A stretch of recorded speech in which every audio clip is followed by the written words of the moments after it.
आज से स्कूल आए हैं और बड़ा गर्व भी महसूस हो रहा होगा और आपने अनुभव भी विद्यार्थियों को साझा किया, तो कैसा लग रहा है अपने साथ में? बहुत अच्छा लग रहा है। ये पूरा स्कूल, ये बिल्डिंग, ये ग्राउंड, ये सब कुछ हमारे सामने बना है। तो हम सब का भी इसमें कुछ ना कुछ कंट्रीब्यूशन रहा है। और आज मैं आया, सुनील सर मिले और बाकी सब से लोगों से मिले, तो पुरानी यादें भी ताज़ा हुई और रियलाइज़ हुआ कि ज़िंदगी कहाँ से कहाँ चली गई। जब हम स्कूल का बैग टांग के यहाँ पढ़ने आते थे और आज के दिन यहाँ पे गेस्ट के तौर पे आ रहे हैं, तो ज़िंदगी पिछले 10-12 सालों में काफ़ी आगे बढ़ गई। कौन से ईयर में यहाँ पढ़ते थे? मैंने यहाँ से 8वीं 9वीं 10वीं क्लास करी थी। तो 2012 में 10वीं क्लास करके मैं उससे पास आउट हुआ था। 2009 से 12 मैं स्कूल के अंदर था। उसके बाद इसी स्कूल की जो दिल्ली वाली ब्रांच है, गंगा इंटरनेशनल स्कूल की, हिरनकुद नाम, उसके बाद मैं वहाँ था।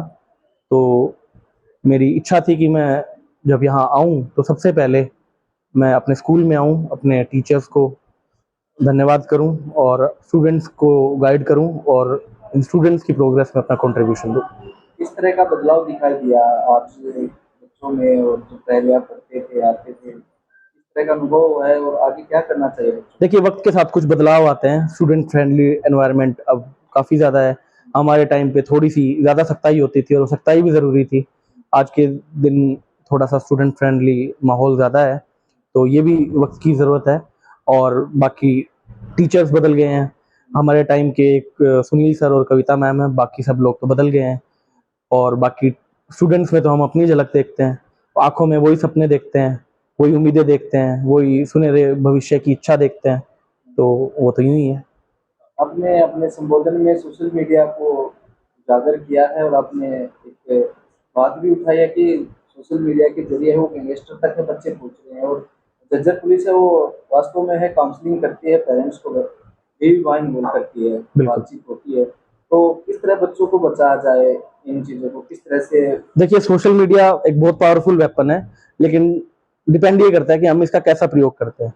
अगर हम इसका प्रयोग अच्छी चीज़ों के लिए, अच्छी इंफॉर्मेशन के लिए, नॉलेज के लिए करते हैं, तो बहुत पावरफुल, अच्छा माध्यम है। लेकिन हम अगर हम इसका गलत चीज़ के लिए यूज़ करते हैं, तो बहुत खतरनाक भी है। और जहाँ तक बात है बच्चों की, जो 18 साल से कम उम्र के हैं, जिनके अंदर इतनी समझ नहीं है, उनके अंदर, उनको इन सब सोशल मीडिया की जितनी बुराइयां हैं, उनसे बचाने के लिए प्रशासन को भी, पेरेंट्स को भी, टीचर्स को भी, सबको एक कलेक्टिव एफर्ट इसके अंदर करना पड़ेगा, ताकि स्टूडेंट्स के जो हित है उनको प्रोटेक्ट किया जा सके और स्टूडेंट्स को सोशल मीडिया के माध्यम से किसी इस तरीके की बुराइयों से बचाने के लिए हम सबको मिलकर कदम उठाने होंगे। आप तो ग्रामीण अंचल से निकले, कौन से गांव से आते थे आप? मेरा छारा गाँव है। सारा गांव से और भी साथी रहे होंगे, आज उनसे भी मिलते हैं तो किस तरह का अनुभव साझा करते हैं? बीते कुछ समय में तो मैं अपने साथियों से नहीं भी मिल पाया, क्योंकि हमारे कॉम्पिटिटिव एग्जाम्स की तैयारी कुछ इस तरीके की होती है कि ज़्यादा वक्त मिलने मिलाने का नहीं मिलता। लेकिन अब ज़रूर सब लोगों से मिलूंगा और अभी फ़ोन पे का मेरी काफ़ी लोगों से बातचीत हुई, तो वो चाह रहे हैं कि मैं गांव में आऊँ, गांव में भी हम कार्यक्रम करें, तो जल्दी गांव में भी कार्यक्रम करेंगे। गांव में हमारे जो कुल देवता हैं, बगीची वाले महाराज, उनके पास भी जाएंगे, मत्था टेकेंगे, वहाँ पर भी आशीर्वाद लेंगे और गांव वालों से भी मिलेंगे। और गांव के भी जितने साथी होंगे जो भी जज बनना चाहते हैं, कॉम्पिटिटिव एग्जाम्स की तैयारी करना चाहते हैं, उनकी हर संभव मदद भी करेंगे, गाइड भी करेंगे, जो भी हमारे बल पड़ेगा। हम इस गांव की मिट्टी से निकल के गए हैं, गांव की मिट्टी ने हमें बहुत कुछ दिया है। अब हम इस पोजीशन में आ गए, अब गांव की मिट्टी के लिए कुछ करेंगे। लगातार कई बार होते हैं कि ऐसी सिचुएशन होती है कि कई बार एग्जाम देने के बाद है वो नहीं हो पाता, तो वापस लौटने का मन करता है दिल्ली से। अक्सर अपना जो लोकल एरिया है वो दिल्ली ही जाके कोचिंग वगैरह लेते हैं बिल्कुल, बच्चे। बिल्कुल। उस स्थिति में अगर आप आ जाते हैं तो क्या करना चाहिए? आपका अनुभव क्या रहा है? देखिए, मैं बच्चों से अभी संबोधन में भी कहा कि सफलता और असफलता इस सफर का एक हिस्सा है। हम्म, ऐसे बहुत ही कम एग्जाम्पल होंगे कि जिन्हें पहले प्रयास में सब कुछ हासिल हो जाता है। लगातार प्रयास करने, पेपर देने, उनमें फेल होना भी इस सफलता का जो रास्ता है, उस रास्ते का के पड़ाव है, उसका हिस्सा है। तो लगातार हमें प्रयासरत रहना चाहिए, असफलता से निराश नहीं होना चाहिए। असफलता इस जर्नी का हिस्सा है। जितनी बार असफल होंगे, उतनी बार कुछ नई चीजें सीख के उन नई चीजों को अपनी तैयारी के अंदर इंप्रूव करेंगे। जब तक हमें अपनी अपनी कमियां समझ नहीं आएंगी, उन कमियों को दुरुस्त नहीं किया जा सकता और फेल होने पे ही कमियों की तरफ ध्यान जाता है। तो फेलियर जो है उससे निराश बिल्कुल नहीं होना चाहिए। यूं समझ लीजिए कि फेलियर आपकी सफलता की तरफ आपका एक और कदम है, और उसी कदम पे आपको अपनी बुनियाद को रखना है। हर कामयाबी के पीछे किसी न किसी का बड़ा एक हाथ भी रहता है और सपोर्ट भी रहता है। तो यहाँ तक पहुँचने में आपने संबोधन में किया कि सुमित दलाल भाई का बड़ा सहयोग रहा, और भी बिल्कुल, देखो सबसे पहला अगर हाथ होता है तो अपने परिवार का होता है। परिवार में मेरे मम्मी पापा, ताऊ ताई और सारे कजन भाई वगैरह हैं। इन सभी लोगों ने हमेशा मेरा बड़ा साथ दिया। अगर आज मैं हूं तो इसके पीछे एक बड़ा कारण ये है कि उन लोगों ने मुझे वो करने दिया हमेशा जो मैं करना चाहता था, मुझे किसी चीज से रोका नहीं। हमारे परिवार में सब साइंस बैकग्राउंड के थे। मैंने परिवार के अंदर पहला था कि जिसने आर्ट्स बैकग्राउंड की तरफ गया, आर्ट्स लिया। उन्होंने मुझे अलाउ किया। मैंने कहा जी मैंने अपनी पढ़ाई ऐसे ऐसे दिल्ली से करनी है, तो उसके लिए भी मना नहीं किया। एलएलबी करनी थी, हर चीज में सपोर्ट किया।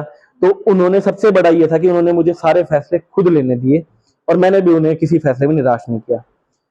जहां तक बात होती है कि भाई सबका अपना मेंटोर होता है, एक इंस्पिरेशन होता है। सुमित दलाल भाई साहब हैं, दिल्ली द्वारका कोर्ट के अंदर एडिशनल डिस्ट्रिक्ट जज हैं। सुमित भाई साहब से मेरा पुराना परिचय रहा है क्रिकेट के दिनों के समय से, और वो भी एक आम परिवार, किसान परिवार के ही हैं। उनके फादर रमेश अंकल का किसानों के लिए एक लंबा संघर्ष रहा है, और सुमित भाई साहब से लगातार मेरा टच बना रहा था। और जब सुमित भाई साहब ने दिल्ली हायर जुडिशियल सर्विसेज का पेपर क्वालिफाई किया, तो इससे मुझे लगा कि ये पेपर कोई ऐसा नहीं है कि पता नहीं कौन ही बच्चे इसको क्वालिफाई करते होंगे। तो सुमित भाई साहब का पेपर क्वालिफाई करने से एक प्रेरणा निश्चित तौर पर मुझे मिली, और उनका गाइडेंस भी। मैं कभी भी उनको फोन करता था, अगर वो फोन नहीं उठा पाते थे तो हमेशा कॉल बैक करके उन्होंने हमेशा अच्छा करने के लिए मोटिवेट किया, और उसके लिए मैं भाई साहब का हमेशा आभारी रहूंगा।